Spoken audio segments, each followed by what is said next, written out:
como é que a gente vai contemporizar todo um Brasil que é muito grande, onde tem uma exploração em locais até próximos, mesmo no estado de São Paulo, e ao mesmo tempo temos indústrias super avançadas, né? E até repensarmos um pouco, que eu acho que é a questão mais importante hoje, com a informatização, inteligência artificial, até a questão do emprego. Então, hoje a gente tem que repensar um pouco essa questão do emprego frente à modernidade aí que a gente está enfrentando. E aí, para a gente entender um pouco a realidade nacional, nós temos que entender um pouco os fundamentos do direito do trabalho, para até ver de que maneira uma proposta de reforma vai impactar na realidade das empresas, de que maneira nós, empresários, vamos pensar, de que caminho que nós vamos seguir, de que maneira que a gente vai pensar e aplicar essa reforma dentro das empresas, né? Então, a gente tem que partir de certos pressupostos, que são pressupostos dos fundamentos da aplicação da legislação trabalhista. O princípio da proteção, então, toda a legislação sempre vai ser interpretada tendo em vista a proteção do trabalhador, essa é a visão dos fundamentos trabalhistas. O princípio da irrenunciabilidade, então, que é fundamental, então o trabalhador não pode renunciar a direitos, né? Então esse é um dos fundamentos também importantes para que a gente reflita sobre como aplicar a legislação trabalhista, a nova legislação trabalhista, que não pode renunciar a nada, né?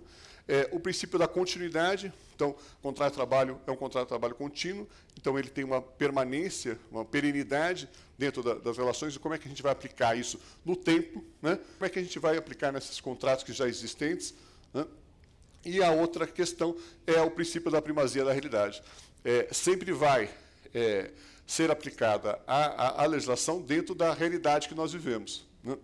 Tem uma questão que é interessante, que ficou discutindo muito, de um lado e de outro, contra e a favor, a questão da terceirização, né? Que não faz parte da reforma, mas é uma reforma anterior, importante, mudou uma série de coisas, mas não transformou o empregado em terceirizado, né? Essa realidade que é importante que a gente tenha em mente. Ela não transforma o empregado num terceiro, né? O empregado é empregado, ele continua sendo empregado. Ele abre um espectro para que você possa terceirizar uma série de atividades, né? Mas isso não significa que transformou o empregado num PJ ou num terceiro dentro da empresa. Então, isso que a gente precisava ver, a questão da realidade é extremamente importante. Dentro desse contexto, nós temos a Constituição Federal, que é a norma fundamental, né? Eu dou como exemplo, para construir um prédio, né? Para construir um prédio, você põe as estacas. Ela é a estaca do prédio, né? Tudo que vem depois, né, tudo que está em cima tem que estar dentro desse contexto, né? Se você construir um prédio hiperdimensionado para as estacas, esse prédio vai cair. Esse prédio não se sustenta. Então, qualquer reflexão que a gente vai fazer com relação à reforma trabalhista, ela vai passar primeiro para saber quais são essas estacas, quais são os fundamentos constitucionais que vão fazer com que essa reforma seja aplicada, qual campo de atuação que essa reforma pode ser aplicada. Então, ela é a norma superior de todo o regramento nacional.